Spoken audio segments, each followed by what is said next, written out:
When neighbors reached the Caldwell farm 4 days after the blizzard cleared, they found the family, all 6 of them, in the cabin's main room, arranged in chairs and on the floor as if they had simply stopped in the middle of daily activities and never resumed. The fire in the stove had gone out perhaps 2 days earlier. The cabin still contained adequate firewood. Food remained in the pantry.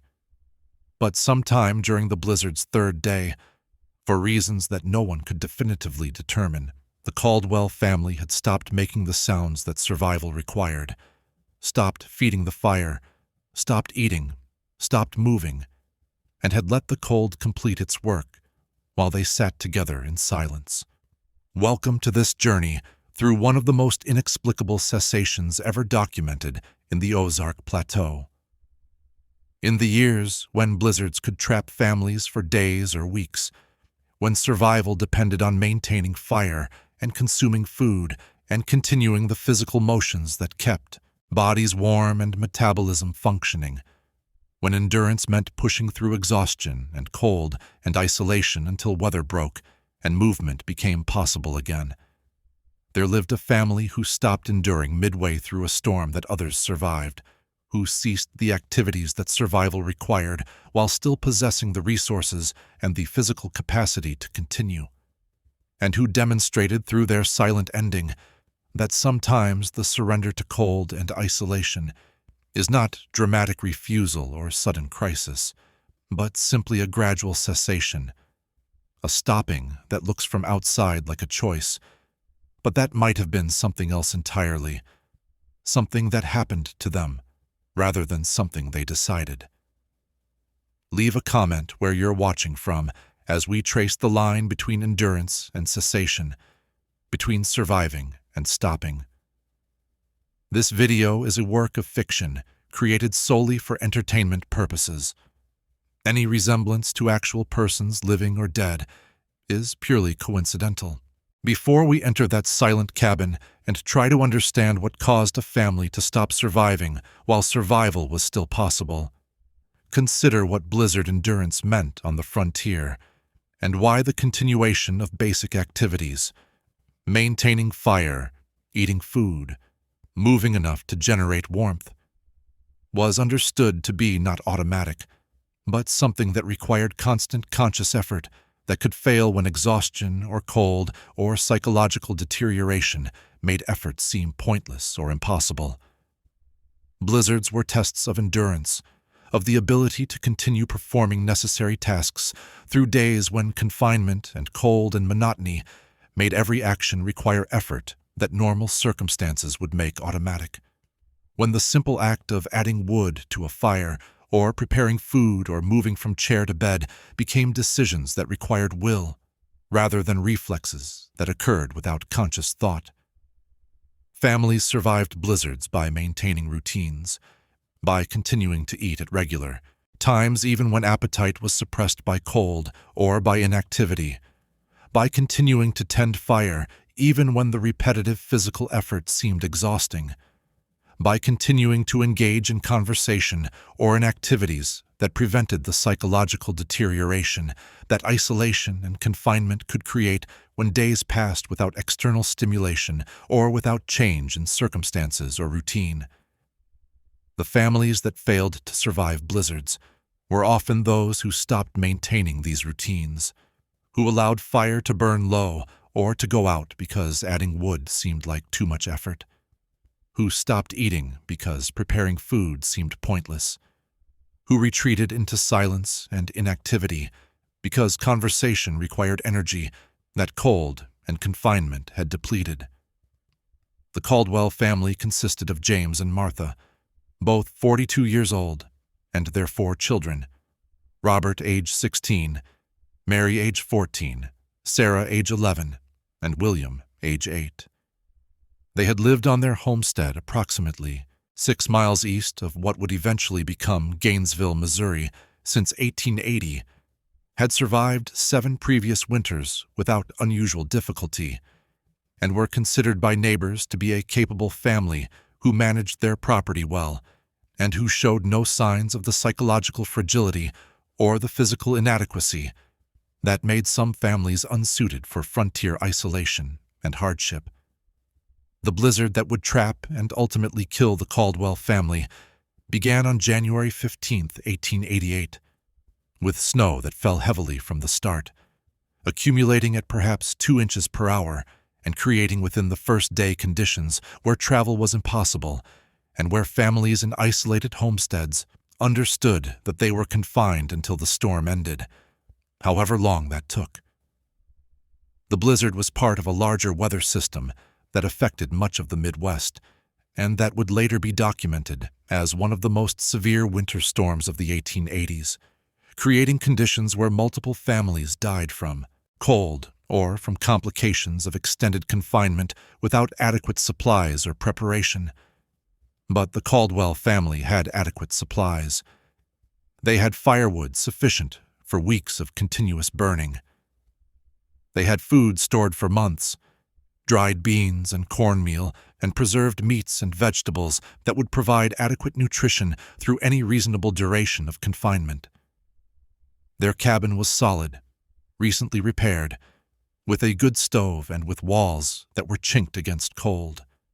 They had blankets, they had clothing, they had everything that frontier survival guides and that years of experience said they needed to endure a blizzard, regardless of its severity or its duration. The nearest neighbors, the Patterson family, lived approximately 1.5 miles to the west. During the first 2 days of the blizzard, Frank Patterson could occasionally hear sounds from the direction of the Caldwell farm. The sound of chopping wood, the sounds of children's voices carrying across the distance when wind conditions were right, the sounds that indicated a family was active and functioning and surviving the confinement in normal ways. These sounds were reassuring, were evidence that the Caldwells were managing through the storm, and suggested that when the blizzard ended, both families would emerge tired but intact, ready to resume normal activities and to help each other with whatever storm damage or storm-related tasks required community cooperation.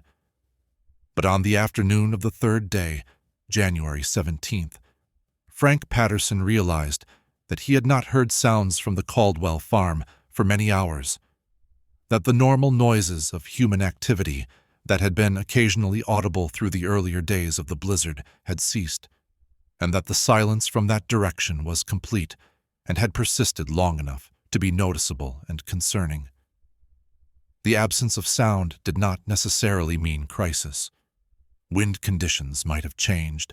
The Caldwell family might simply be inside and quiet. There were multiple innocent explanations for why sounds were no longer carrying the 1.5 miles between properties. But Patterson's concern was sufficient that he mentioned it to his wife Elizabeth, noting that the Caldwell farm had been quiet for longer than seemed normal, that while he did not think anything was necessarily wrong, the silence was unusual enough to be worth noting and to be worth monitoring as the blizzard continued.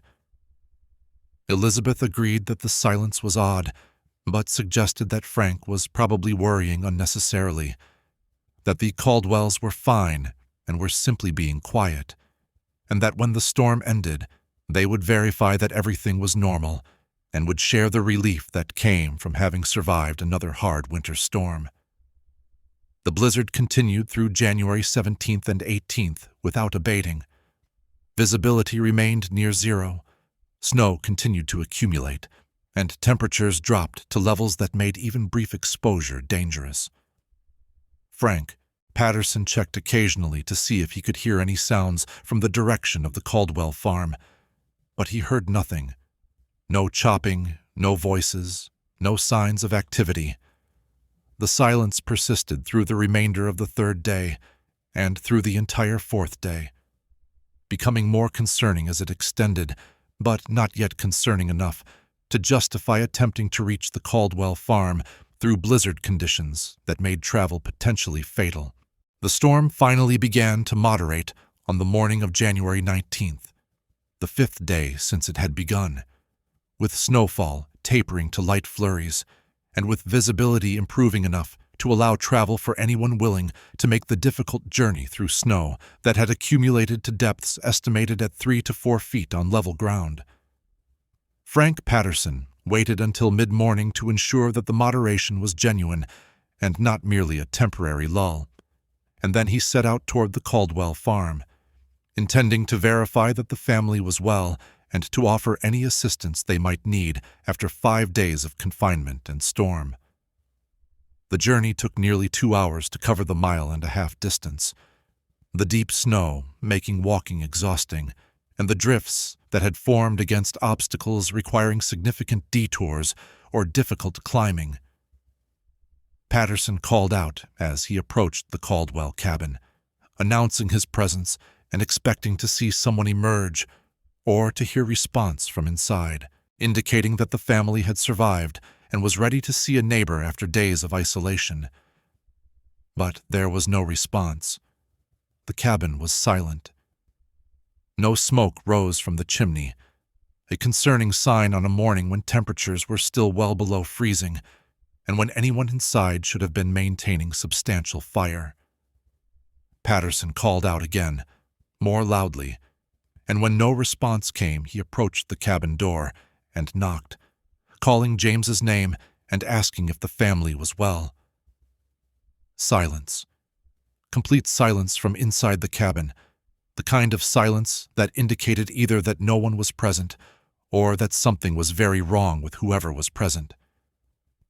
Patterson tried the door and found it unlatched. Frontier cabins often were not locked, especially in winter, when the need to exit quickly in case of fire or emergency made latches potentially dangerous, and he pushed it open and entered the cabin. The scene inside was one that Patterson would describe many times in subsequent years, but that never became easier to articulate.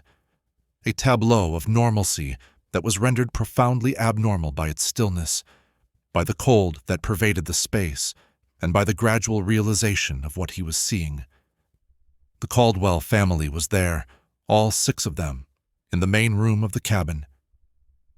James was seated in a chair near the cold stove, his hands resting on his knees, his head tilted slightly forward. Martha was on a bench against the wall, her hands folded in her lap, her posture upright.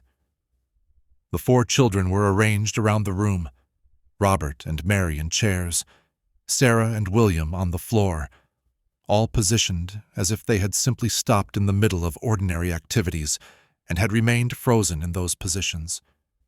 They were dead, all of them.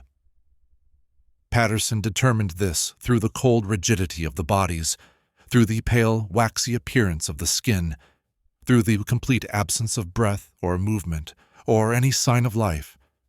They had been dead for some time, probably 2 days based on the coldness of the cabin and the state of the bodies, and had died not from violence or from any obvious trauma, but apparently from cold, from hypothermia that had progressed to the point of death while they sat or lay in positions that suggested they had not struggled or fought or tried to save themselves in the final hours. Patterson forced himself to examine the cabin more thoroughly, looking for evidence of what had happened, trying to understand why an entire family had died when they appeared to have had adequate resources to survive. The stove was cold, contained only ashes and a few pieces of wood that had burned to charcoal, indicating that fire had been allowed to go out perhaps a day or more before Patterson arrived. But firewood was stacked against the wall, substantial amount, enough for days or weeks of burning if it had been used. The wood was dry, was ready to burn, was within easy reach of the stove but had not been added during the crucial hours when maintaining fire was the difference between survival and death. The pantry contained food, not in abundance, but adequate. Dried beans, cornmeal, some preserved meats, enough to feed the family for weeks if rationed appropriately. The food had not been consumed during the final days. Patterson could see no evidence of recent meals, no dishes that would indicate the family had eaten on the day they died, or perhaps on the day before. They had stopped eating before they stopped maintaining fire, had ceased one survival activity, and then another, until they were simply sitting in a cold cabin waiting for the cold to kill them. Patterson searched for signs of illness, for evidence that disease might have struck the family and might have prevented them from maintaining fire or eating food. But he found no obvious signs, no evidence of fever or of vomiting or of any physical symptoms that would indicate they had been too sick to function. Their positions and their appearances suggested people who had simply stopped, who had ceased activity, not because they were physically unable to continue, but because they had chosen to stop or because some psychological or physiological state had made stopping seem appropriate or inevitable. He looked for signs of despair, for evidence of suicide or of conscious decision to die. But he found no note, no explicit indication of intent, nothing beyond the simple fact that they had stopped doing what survival required and had allowed themselves to die while resources remained available, and while their physical capacity to use those resources, based on their appearance and on the absence of obvious injury or advanced illness, should have been adequate. Patterson left the cabin and returned to his own homestead, shaken by what he had found and uncertain how to explain it to his wife or to the community. He reported what he had seen to neighbors, and by the afternoon of January 19th, several men had traveled to the Caldwell farm to verify Patterson's account and to try to understand what had happened. The group that examined the cabin confirmed Patterson's observations. The family was dead, had died from cold, had apparently allowed fire to go out and had stopped eating and had simply sat in the cabin until hypothermia killed them.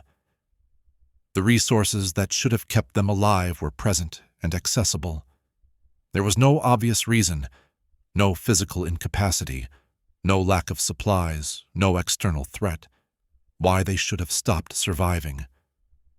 Various theories were proposed.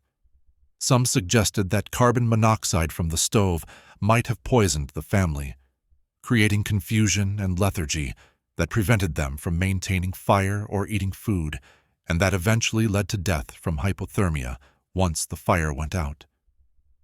But carbon monoxide poisoning typically left distinctive signs: cherry red skin coloration, specific patterns of death that were not evident in the Caldwell family's appearance, and the stove had been burning properly for days before fire went out, suggesting that if carbon monoxide had been a factor, it would have affected them earlier, rather than on the third day of the blizzard. Others suggested that some illness had struck the family rapidly, perhaps influenza or some other disease that had progressed so quickly that they were unable to maintain basic functions before death occurred.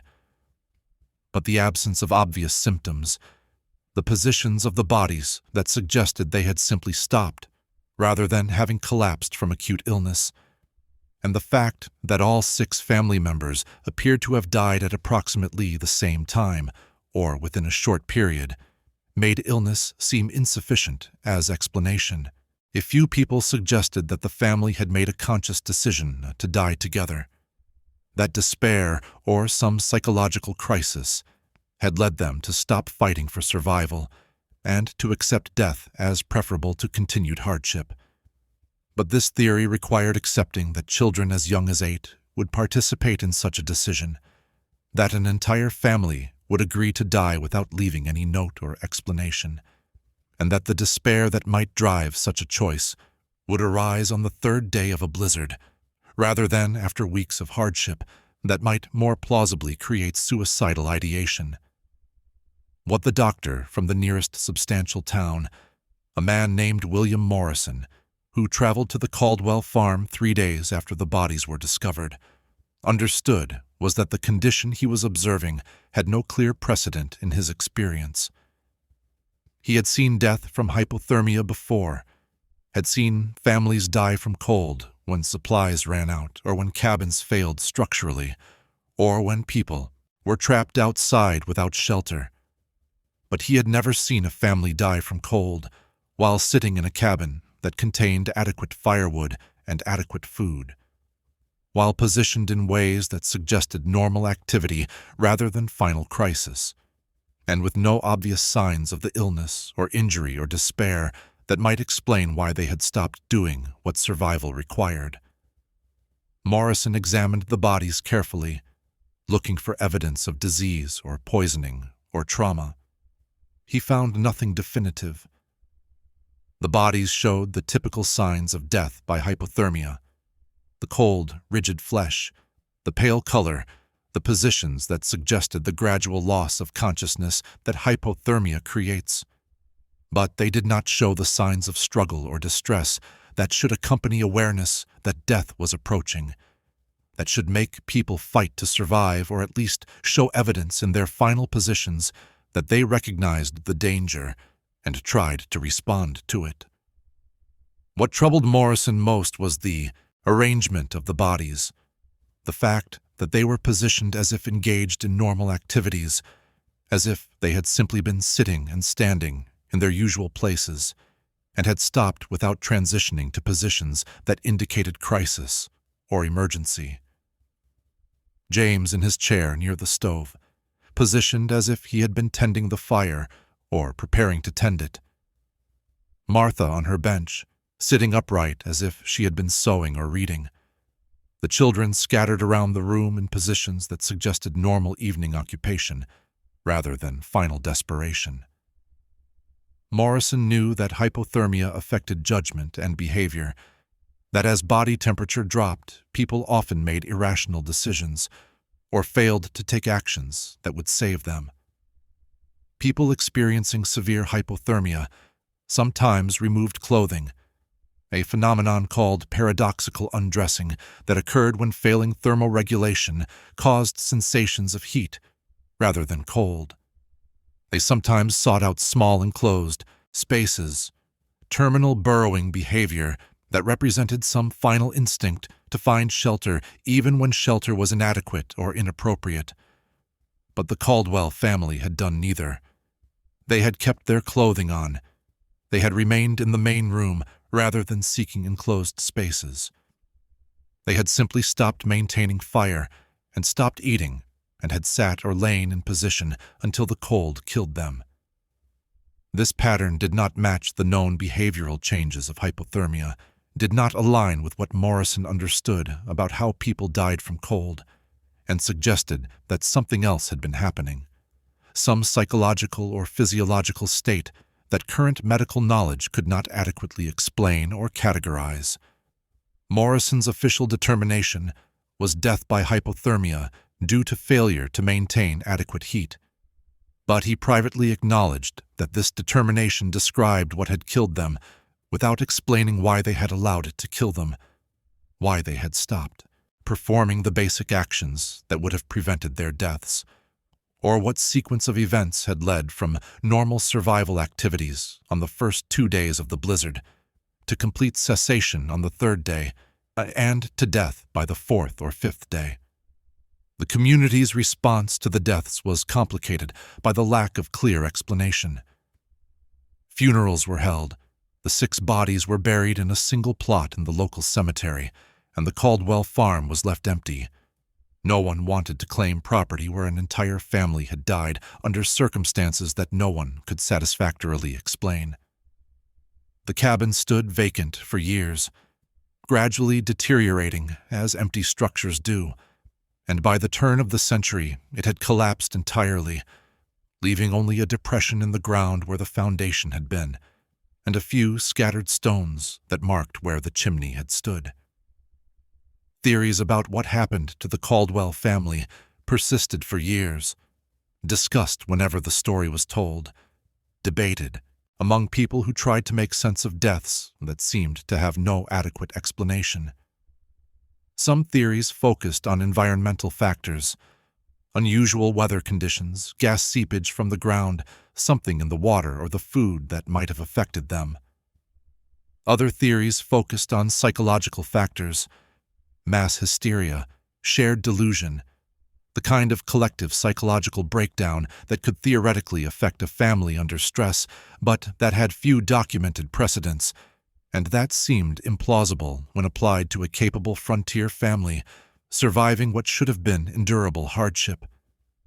The most disturbing theories were those that acknowledged the absence of explanation, that suggested the Caldwell family had experienced something that existing knowledge could not categorize or understand, that their deaths represented not a failure to survive recognizable threats, but rather the manifestation of something else, some response to isolation or cold or confinement that was outside normal experience, and that might happen again to other families under similar conditions without warning or without clear mechanism that would allow prevention.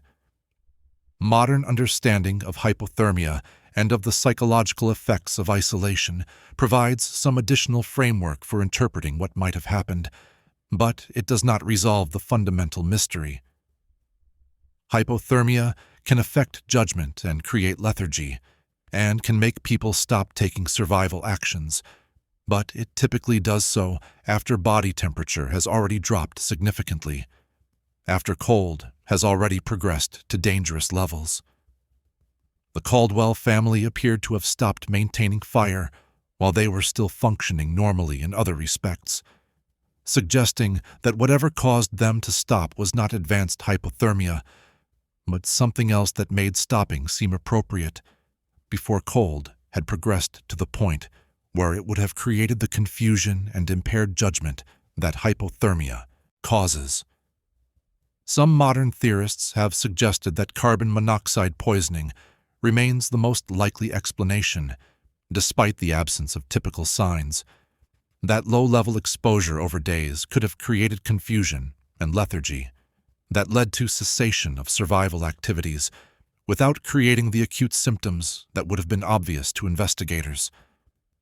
Others have suggested that some form of shared psychological crisis, perhaps triggered by the stress of confinement or by some event during the blizzard that was not documented, led the family into a state where maintaining survival routines seemed pointless or impossible, where the effort required to add wood to the fire or to prepare food exceeded the will to continue, and where death became not an active choice, but simply a passive acceptance of what seemed inevitable. But all these theories remain speculative, attempts to retrofit explanation onto events that resisted explanation at the time, and that continue to resist definitive interpretation more than a century later. What can be documented with certainty is that the Caldwell family stopped surviving on the third day of a blizzard that others survived, that they ceased the activities that would have kept them alive while possessing the resources and apparently the capacity to perform those activities, and that they died together in their cabin in positions that suggested normalcy rather than crisis, leaving no note and no clear indication of why stopping had seemed appropriate or inevitable when continuation should have been both possible and necessary. We have reached the end of this journey through one of the Ozark Plateau's most inexplicable cessations, a family that stopped surviving midway through a blizzard that should have been endurable, that ceased maintaining fire and eating food while resources remained available, and that demonstrated that sometimes death arrives not as crisis or as dramatic failure, but as a simple stopping, a cessation that looks from outside like choice or like surrender. But that might have been neither. That might have been something that happened to them, rather than something they decided, something that remains mysterious, not because evidence was destroyed, but because the evidence that exists refuses to resolve into explanation that satisfies our need to understand why 6 people stopped doing what survival required and sat together in silence while cold completed its work. The Caldwell farm went silent before the blizzard ended, stands as a reminder that endurance is not automatic, that the continuation of survival activities requires effort that can fail when cold or isolation or some unknown factor makes effort impossible, and that sometimes families stop surviving not because resources ran out, or because capacity failed, but because something else intervened, something that made stopping seem inevitable or appropriate, something that turned continuation from possible to impossible in ways that left no clear evidence of mechanism or cause. If you've made it this far on this journey through territory, where endurance becomes cessation, and where survival stops for reasons that remain unclear, consider subscribing to Commute Tales for more stories that explore the boundaries between surviving and stopping, between endurance and the mysterious failure of will or capacity. Leave a comment sharing your thoughts on what might have caused the Caldwell family to stop, on whether such cessation could be prevented if cause remains unknown, on what it means that an entire family could die while possessing everything survival required. And if this story resonated with you, a like helps bring these narratives to more people who appreciate stories that remind us that survival is not guaranteed by resources or capacity alone, that endurance can fail for reasons we cannot predict or prevent, and that sometimes the difference between life and death is measured not in supplies or strength, but in the mysterious continuation of effort that keeps us maintaining fire and eating food and moving through days when stopping would be easier, but when stopping means death.